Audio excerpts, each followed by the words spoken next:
আসসালামু আলাইকুম রহমতুল্লাহি ওবরকাতুহু। সম্মানিত দর্শক, অবশ্যই দৃষ্টি মনে হচ্ছে যে বিএনপির পাকা ধানে কেউ হয়তো মই দেওয়ার জন্য প্রবল বেগে এগিয়ে আসছে এবং পাকা ধানে মই দেওয়ার ফলে বিএনপির এই মুহূর্তে যে সম্ভাবনাগুলো রয়েছে সেই সম্ভাবনাগুলো বিএনপির জন্য হিতে বিপরীত হতে পারে।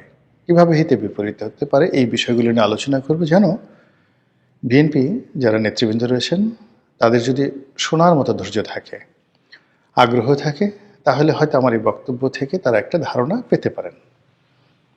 আর যদি তারা মনে করেন যে একজন ইউটিউবার কি বললেন, তার দলে একটা সময় নির্বাচন করেছে, সেই নমিনেশন নিয়ে তার কথা আমাদের শুনতে হবে, কারণ এরকম নমিনেশন দিলে কত কাক, কত ময়ূর পেখম তুলে নাচতে থাকে। তো সেখানে একজন গোলাম মোল্লা রনি, সে আবার আওয়ামী লীগ থেকে আসছে, কি মানে তাচ্ছিল্য করতে তো আসলে কোনো বক্তব্যর কোনো শেষ নেই। আপনি যদি কাউকে তাচ্ছিল্য করতে চান, যে সকল মানুষ নাফরমান, অবাধ্য, যে সকল মানুষ ধর্ম কোনো বিশ্বাস করে না, তারা তো আল্লাহ রাসূলকে নিয়ে নানা রকম কটূক্তি করে থাকে।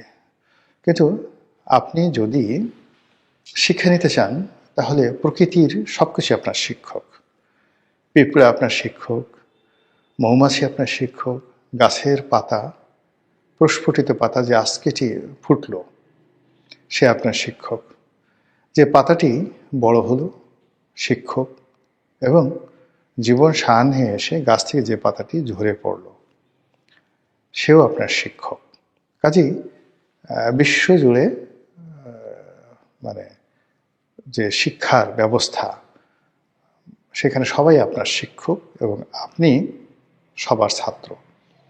এই যে বোধ, এই বোধ যাদের মধ্যে আছে, বিশেষ করে বড় মানুষ যারা আছে, তারা যাকে বলা হয় জীবনে অনেক বড় কিছু করেন। বড় মানুষরা সবার কথা শুনেন। আর আমাদের মধ্যে কিছু মানুষ আছেন, তারা সবসময় কাজের চেয়ে, যাকে বলা হয় এ ধরনের কথাবার্তা বলা, বা মানে নিজের চাইতে অন্যের ঘরে তেল দেওয়া, মানে অন্যের বিষয় নিয়ে কথাবার্তা বলা, এগুলো একটা অভ্যাস। আর এই অভ্যাসের কারণেই গল্প হয়, কবিতা হয়। এই অভ্যাসের কারণেই শিল্প হয়, সাহিত্য হয়, সংস্কৃতি হয়। আদারওয়াইজ আমাদের মতো এরকম বহেমিয়ান, বাউন্ডারি টাইপের মানুষ, যারা কখনো নিজের স্বার্থ নিয়ে চিন্তা ভাবনা না করে অন্যের স্বার্থ নিয়ে, দেশ নিয়ে, জাতি নিয়ে, অন্যর কীভাবে আছে এগুলো নিয়ে যারা সময় কাটায়, এই যে অভ্যাসের কারণেই দেখা গেল যে আমার জীবনের আমি সিংহভাগ সময়, এই যে এখন যেরকম কাজকর্ম করছি, একেবারে শৈশব যখন, তখনও লেখাপড়া বাদ দিয়ে দেখা গেল যে পাশের বাড়ির এক বুড়ি আছে, ভিক্ষা করে সারাদিন, দরিদ্র মানুষ, ঘরের মধ্যে থাকে, অনেক দূর থেকে পানি আনতে হয়। সারাদিন ভিক্ষা করে আসছে, চাল নিয়ে বসে আছে আমাদের গ্রামে, কিন্তু পানি আনার মধ্যে কোনো লোক নাই। গ্রামের মধ্যে যে সকল ভিটা ছিল, আশেপাশে কেউ থাকতো না, সেই বুড়িরা সেখানে গিয়ে থাকতো। তো সেখানে গিয়ে সেই বুড়িকে সাহায্য করে, একটু পানি এনে দেওয়া, উঠে করে দেওয়া, এই কাজগুলো কে করে? আমাদের মতো বাউন্ডারিতে যারা লোক আছে তারা কিন্তু এখনও সেই কাজগুলো করে। তো সেই দিক থেকে এই যে বিএনপিকে নিয়ে এখন কথা বলছি, বিএনপির সঙ্গে আমার এখন কিসের সম্পর্ক? আমি তো সেই একবারই মাত্র ইলেকশন করেছি, কোনোদিন বিএনপির অফিসেও যাইনি। তারপরে বিএনপির কোনো নেতাদের সঙ্গে ওরকম কোনো সম্পর্ক নাই। ওই নির্বাচন করার পরেই মনে হলো যে আমি আর নির্বাচন করব না। 2019 সনে যখন আমি তারেক রহমান সাহেবকে বললাম যে আমি আর নির্বাচন করব না, 19 সনে, তখন তিনি বললেন তাহলে আপনি আসছিলেন কেন? তাই বললাম যে আমি জানি না, আপনারা ডাকছিলেন তাই এসেছি, আমি তো আসিনি, আপনারা ডেকে এনেছিলেন তাই এসেছি, কিন্তু আমার ভালো লাগছে না, নির্বাচন আর আমি আর করব না। তো এটা আসলে মানে বিটুইন মি, আমার সঙ্গে যারা বিএনপির শীর্ষ নেতৃবৃন্দ রয়েছেন তারা এটা বলতে পারবেন, সাক্ষ্য দিতে পারবেন। কিন্তু সাধারণ যারা জনগণ, তারা চিন্তা করবেন যে ও মাই গড, একটা বিএনপির মতো একটা রাজনৈতিক দলের মনোনয়ন, এটাকে একটা ছেলের হাতের মোয়া নাকি? রনি সাহেবের মতো একজন মানুষ চাইলেই কি নমিনেশন পেতে পারে? চাইলেই কি সে মানে এটা রিফিউজ করতে পারে? তো এরকম কথাবার্তা তো does not matter. First thing হলো যে বিএনপি ভালো করুক, আওয়ামী লীগ ভালো করুক। এই যেমন আমি এখন আওয়ামী লীগকে নিয়ে মাঝে মধ্যে ইতিবাচক কথাবার্তা বলি, কিন্তু আওয়ামী লীগ আমাকে যে বাস দিয়েছে, যে সর্বনাশ করেছে, কিন্তু তারপর আমি বলছি যে বাংলাদেশে একটা রাজনৈতিক সমতা থাকুক। আওয়ামী লীগের কারোর সঙ্গে আমার কোনো যোগাযোগ নেই, কোনো কথাবার্তা নেই, কিচ্ছু নেই, কোনো পদ পদবি কখনো ছিল না, শুধু একবার ইলেকশন করেছি, কিন্তু আমি চাই যে রাজনীতি ভালো থাকুক। একটা সময় জামাত নিয়ে খুব কথাবার্তা বলতাম, ইতিবাচক কথাবার্তা বলছিলাম আওয়ামী লীগ জামানাতে, যখন জামাতের নাম কেউ নিত না, এবং জামাতের কারোর সঙ্গে আমার কোনো সম্পর্ক কখনো ছিল না। একবার জামাত খুশি হয়ে বোধহয় একটা জায়নামাজ ঠাইমাজ পাঠানোর চেষ্টা করলো, সেমাই ঠেমাই দেওয়ার চেষ্টা করলো ঈদ উপলক্ষে। আমি এর কাছে ফোন করলাম, বললাম যে না, আমি এমনি আপনাদের পক্ষে কথাবার্তা বলি, কিন্তু আমাকে সেমাই দিলে জায়নামাজ দিলে আমার এই সম্মানটা থাকবে না, আমি এটা করব না। এই ধরনের মানুষ। তো সেই অর্থে আমার কাছে যেটা মনে হচ্ছে যে এই মুহূর্তে সারা বাংলাদেশে যে বিএনপির জোয়ার, এবং প্রথম আলোর মতিউর রহমান থেকে শুরু করে মাহফুজ আনাম, বুদ্ধিজীবীরা যারা সারা জীবন বিএনপিকে বাস দিয়েছে, যারা সারা জীবন তারেক রহমান সাহেবকে ভিলেন বানিয়ে ছেড়েছে, সেই সমস্ত মানুষ যখন এখন বলছে যে তারেক রহমান সাহেব প্রধানমন্ত্রী হবেন এবং আগামীতে তারেক রহমান সাহেবের কাছে তাদের কি দাবি দেওয়া ভবিষ্যৎ প্রধানমন্ত্রীর কাছে, এই কথাগুলো যখন তারা অকপটে বলছেন, তখনই আমি এর মধ্যে অশনির সংকেত দেখতে পাচ্ছি, ভীষণ রকম অশনির সংকেত দেখতে পাচ্ছি। আপনার কেউ যদি কাউকে চাটে, সেটা ভালো লাগার কথা। যে কোনো প্রাণী আপনাকে যদি ধরেন একটা বাজে প্রাণীও চাটে, পিঠ চাটে, একটা সময় আপনি একটু ঘিন ঘিন লাগবে, কিন্তু পিছন দিক থেকে যদি আপনি না তাকান, আপনি কিন্তু এক ধরনের পুলক অনুভব করবেন। সেটা ছাগলও যদি আপনাকে চাটে, ভালো লাগবে। কিন্তু যদি আপনাকে একটা বাঘে চাটে, আপনারা হয়তো জানেন না যে বাঘের জিহ্বা, হয়তো অনেকে জানেন, বাঘের জিহ্বা এতটা ধারালো যে কোনো একটা ওয়াল, মানে কনক্রিট ওয়ালে যদি বাঘ চাটা দেয়, সে কনক্রিট পর্যন্ত উঠে যায়, এত ধারালো। তদ্রূপ একজন জ্ঞানী, একজন গুণী, একজন কুটিল স্বভাবের মানুষ, সে যদি হঠাৎ করে এসে আপনার প্রশংসা শুরু করে যে কিনা আজীবন আপনাকে সমালোচনা করেছে এবং আপনাকে ঘৃণা করে, আপনাকে ঈর্ষা করে, আপনার পতন কামনা করে, তো সে যে কোনো বিপদের সময় হোক না কেন, যে অবস্থায় হোক, আপনাকে এসে যদি সেই লোকটি প্রশংসা করে, তাহলে ওই প্রশংসার মধ্যে আপনি হজরত আজরাইল আলাইহিস সালামের আগমন বার্তা আপনি লিখে রাখতে পারেন। এটা হলো বাস্তবতা। অসংখ্য উদাহরণ রয়েছে। তো সেক্ষেত্রে এই মুহূর্তে তারেক রহমান সাহেবের যারা প্রশংসা করছেন, বিএনপির যারা প্রশংসা করছেন, এর মধ্যে আমি প্রথমত বিএনপির যাকে বলা হয় বিপদ, অশনি সংকেত দেখতে পাচ্ছি। শেখ হাসিনার আশেপাশে অনেক বড় বড় মানুষ, যেমন ডক্টর মুশিবুর রহমান এনবিআর যে চেয়ারম্যান ছিলেন, তারপরে ডক্টর এস.টি. ইমাম, ডক্টর গহর রিজভির মতো মেধাবী মানুষগুলো তাকে স্যার ডাকতেন, মাথা নুয়ে থাকতেন, কথায় কথায় তেল মারতেন। ফলে মানে শেখ হাসিনার কাছে মনে হতো যে এত বড় বড় মানুষ আমাকে এইভাবে সম্মান করে, আর ছাত্রলীগ যুবলীগের একটা সাধারণ কর্মী এসে আমাকে আপা আপা ডাকে, বিভিন্ন রকম মুখে যা আসে তাই বলে, এটা কি ধরনের কথা। ফলে তিনি একটা সময় গণভবনের দরজা তার নেতাকর্মীদের জন্য বন্ধ করে দিয়েছিলেন। এবং আপনারা এখন যেমন তারেক রহমান সাহেবের বিড়াল নিয়ে খুব আলোচনা হচ্ছে, বিড়ালের নাম কি, জিবু, এবং এটা নিয়ে খুব ট্রল হচ্ছে। কি ট্রল হচ্ছে?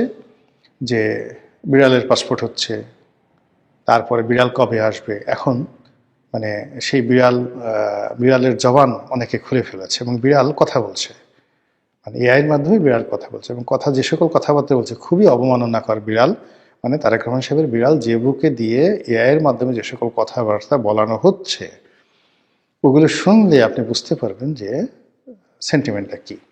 আমি নিজেও দেখেছি যে মানে আমাদের যে এই যে আবেগ, আমি একটা ভিডিও করি যখন, এই মুহূর্তে তারেক রহমান সাহেবকে নিয়ে একটা ভিডিও করি, তো সেটার কিন্তু এই নামটা বা থাম্বনেইলে যখন তারেক রহমান সাহেব থাকেন বা তার একটা প্রশংসা করার চেষ্টা করি, এটা কিন্তু পাবলিক খাচ্ছে না, এই মুহূর্তে খাচ্ছে না। ফলে ভোটের মাঠে কী হবে? অথচ ঠিক ৩-৪ মাস আগেও কিন্তু তারেক রহমান সাহেবের যে কোনো একটা প্রসঙ্গ আসলে, বিএনপির একটা প্রসঙ্গ আসলে, মানুষ সেটাকে গ্রহণ করতো, জাস্ট বিফোর 3 মান্থস। আমার ভিডিওগুলো দেখেন। কিন্তু এখন মানে নানা কারণে বিএনপি, তারেক রহমান সাহেব, জিয়া পরিবার, এদের সম্পর্কে মানুষের আগ্রহটা কোন পর্যায়ে আছে, যারা এই কন্টেন্ট তৈরি করি আমরা এটা হাড়ে হাড়ে টের পাই। কারণ আমাদের সঙ্গে আপনাদের যে ইন্টারাকশনটা, এটা একেবারে ডাইরেক্ট। হাজার হাজার কমেন্ট, লাইক, কথাবার্তা, মানে জনগণের দেখা, একটা ভিডিও দীর্ঘক্ষণ ধরে দেখে, তারপরে যে ধরনের আমাদের যারা কন্টেন্ট ক্রিয়েট করে আমাদের যে বিজ্ঞাপনগুলো আসে, সেই বিজ্ঞাপনের কোয়ালিটির অনুপুরে কিন্তু আমরা বুঝতে পারি যে কী ধরনের মানুষ এই কথাগুলো শুনছে। যেমন ধরুন, গুলিস্তানের মানুষ যদি আমার ভিডিও দেখে, তাহলে আমার এখানে বিজ্ঞাপন আসবে পচা সাবানের বিজ্ঞাপন। কিন্তু আমার যদি আমেরিকার শিক্ষিত সম্প্রদায় দেখেন, ঢাকা বিশ্ববিদ্যালয়ের টিচাররা দেখেন, তো সেখানে দেখা গেল যে সৌদি গভর্নমেন্টের বিজ্ঞাপন চলে আসবে। তো সেক্ষেত্রে কি হলো যে আমরা যারা এই কন্টেন্ট, আজকে যেমন আমি 5-6 বছর যাবত কন্টেন্ট করি, এই বিষয়গুলো পুরোটা আমি জানি। ফলে এখানে জনগণের মত কোন দিকে যাচ্ছে, জনগণ কোনটা পছন্দ করছে, সেটা কিন্তু আমরা বুঝতে পারি, রিড করতে পারি। এবং সেই দিক থেকে তারেক রহমান সাহেব এবং বিএনপির জন্য এই সময়টি তারা মনে করছে ভালো, কিন্তু আমরা যারা বাইরে থেকে দেখছি আমাদের কাছে মনে হচ্ছে সব কিছু এলোমেলো হয়ে গেছে। যেমন ধরুন, এখন সেই তারেক রহমান সাহেব আসলেন, বিরাট সংবর্ধনা হচ্ছে আগামীকাল 25 তারিখে। তো এখানে দলে দলে লোক গ্রাম থেকে চলে আসছে। এটা দেখে আপনি মানে বিএনপি যারা লোকজন রয়েছেন তারা খুব খুশি যে আমাদের নেতা আসছেন, দীর্ঘদিন গ্রাম থেকে, প্রত্যন্ত অঞ্চল থেকে চলে আসছে। মূল ব্যাপারটা হলো, আপনার অবাক হয়ে যাবেন, আমাদের বাড়ির পাশে আটরশি পীর সাহেবের বাড়ি।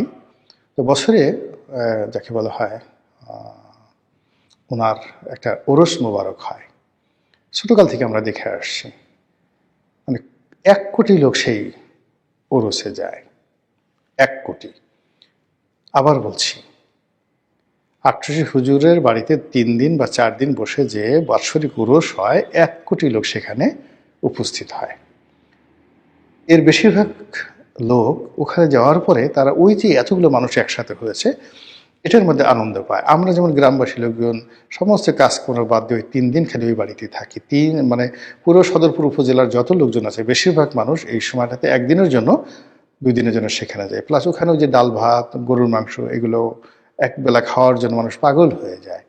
মানে একটু লাইনে বসার জন্য ছোটোকালে পাগল হয়ে যায়। এর কারণ হলো এই ধরনের যে লোকজন বেশি হলে ভালো লাগে। এই যে বড় একটা মাহফিল হয়, বড় একটা যাত্রা গান হয়, বড় একটা সভা সমাবেশ হয়, এর 80% লোক, 80% লোক সেখানে যায় আউট অফ কিউরিসিটি, কৌতূহলবশত। তো এই যে তারেক রহমান সাহেব আসছেন, এখানে দেখবেন যে উপস্থিতি, যে ভিড়ভাট্টা বা যে সমস্ত কর্মকাণ্ড, এর 80% হলো আউট অফ কিউরিসিটি, যেটি 25 তারিখের পরে থাকবে না। আপনি 26 তারিখ থেকে ডিসেম্বর মাসের 26-27 তারিখ, মানে আপনি যে কিউরিসিটিটা 300 ফিটে দেখবেন, এটি উনি যখন ঢাকা বিশ্ববিদ্যালয়ে যাবেন এটা আপনি দেখবেন না। উনি যখন শহীদ মিনারে যাবেন আপনি দেখবেন না। উনি যখন নির্বাচন কমিশনে যাবেন এটা আপনি দেখবেন না। এর মধ্যে দেখুন যারা দলীয় নেতাকর্মী রয়েছেন, সেই দলীয় নেতাকর্মী যারা আছেন তারা সেই যাকে বলা হয় অতিরিক্ত আগ্রহ। কেউ একজন দেখলাম সে বিরাট ধানের পোশাক আশাক পরে আসছে, ধানের টুপি, ধানের জামা, ধানের প্যান্ট, এবং উনি না খেয়ে আছেন। উনি বললেন যে তার নেতার সাথে দেখা না হলে তিনি খাবেন না। রীতিমতো ফাজলামো। মানে যখনই দেখবেন যে একটা অতিরিক্ত, মানে কেউ আনুগত্য দেখায়, বেশি কথাবার্তা বলে, দালালি করে, তেল মারে, সেই তেল মারার কারণে সর্বনাশ ঘটে যায়। তো এখন তারেক রহমান সাহেবকে নিয়ে বিএনপিতে যা হচ্ছে, বা বিএনপিকে নিয়ে রাজনৈতিক অঙ্গনে যাওয়া হচ্ছে, এবং এই যে একটা তারেক রহমানের জ্বর, এইভাবে যদি তারেক রহমানের এই ঝড় এবং জ্বর রাজনীতিতে, এটা 1 সপ্তাহ যদি বিএনপি খালি এই দিকে দৃষ্টি নিবন্ধন করে, অন্যদিকে বিএনপির রাজনীতি ভেঙে চুরে খান খান হয়ে যাবে। বিএনপির যে রাজনীতির প্রতিপক্ষ, তারা বিএনপি রাজনীতিকে রীতিমতো গান বানিয়ে ফেলবে। ইতিমধ্যে যে ঘটনাগুলো ঘটেছে, যারা মনোনয়ন পায়নি, বিএনপি যারা মনোনয়ন পেয়েছে এবং যারা এই তারেক রহমান সাহেবকে নিয়ে ব্যস্ত, তাদের অজান্তে যারা মনোনয়ন পায়নি তারা তাদের নির্বাচনী এলাকা গুছিয়ে ফেলবে। সবাই যখন ঢাকা আসছে তারা তখন নির্বাচনী এলাকাতে কাজ শুরু করে দিয়েছে বিদ্রোহী পক্ষ। এবং অনেক যারা মনোনয়ন পায়নি, অনেকের হয়তো বয়স 60 বছর, 58 বছর, তারা মনে করছেন জীবনের এটাই শেষ নির্বাচন, ডাজ নট ম্যাটার, এমপি তাকে হতেই হবে। আবার অনেকে মনে করছেন এমপি হই বা না হই একটু দেখাই দেবো যে আমি আসলে কতটা গুরুত্বপূর্ণ। এই জেদ, মানে একটা দলের জন্য যদি 10 বছর, 15 বছর, 20 বছর সে শ্রম দেয়, আর সেই শ্রমের মূল্য না পেয়ে এই সময়টিতে এসে নানা রকম নীতিনৈতিকতার কথা শুনে, নানা রকম অ্যাডভাইস শুনেন, এটা যে শুনে সে বুঝে কতটা কষ্ট। কাজেই যারা বিদ্রোহী হবেন তারা তাদের সর্বশক্তি নিয়ে বিএনপিকে যে অক্টোপাসের মধ্যে কামড়ে ধরবেন, এটা বিএনপির জন্য বিরাট বুমেরাং হয়ে যাবে।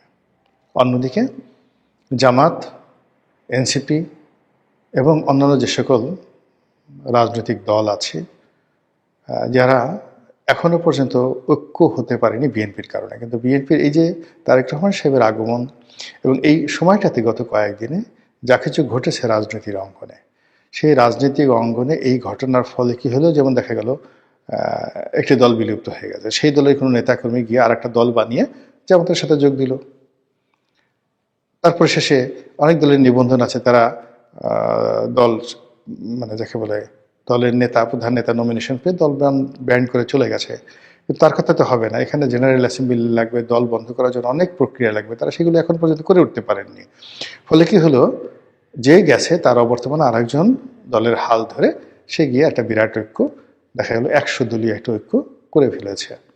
এবং আমাদের দেশে মানে কি বলবো, মানুষ যখন রাগ হয়ে যায় এবং কোনো মানে আপনি একজন ধরুন একজনকে আপনি ভিক্ষা দিতে চাইলেন, আপনি 50 টাকা দিলেন বা 100 টাকা দিলেন, খুব কান্নাকাটি করছে রাস্তার মধ্যে, আপনার দয়া হলো আপনি 100 টাকা দিলেন। তো নর্মালি সে ভিক্ষা পায় 5 টাকা বা 10 টাকা। তো আপনার 100 টাকার নোট দেখে সেই ভিক্ষুক লোভী হয়ে গেল। লোভী হয়ে সে বলল যে বাবা আমার লুঙ্গি নাই, চিকিৎসা নেই, আমাকে আরও কিছু দাও। তখন কিন্তু আপনার মেজাজ গরম হয়ে যাবে। এবং এক্ষেত্রে প্রায় যে মানুষ করে, যে দাতা, সে মেজাজ হারিয়ে ফেলে এবং ওই যে ভিক্ষা দিয়েছিল ভিক্ষার টাকা ফেরত নিয়ে নেয়। আমাদের দেশের রাজনীতিতে একই অবস্থা। আপনি যখন খুব ওভার কনফিডেন্ট হয়ে যাবেন তখনই আপনার পতন হবে।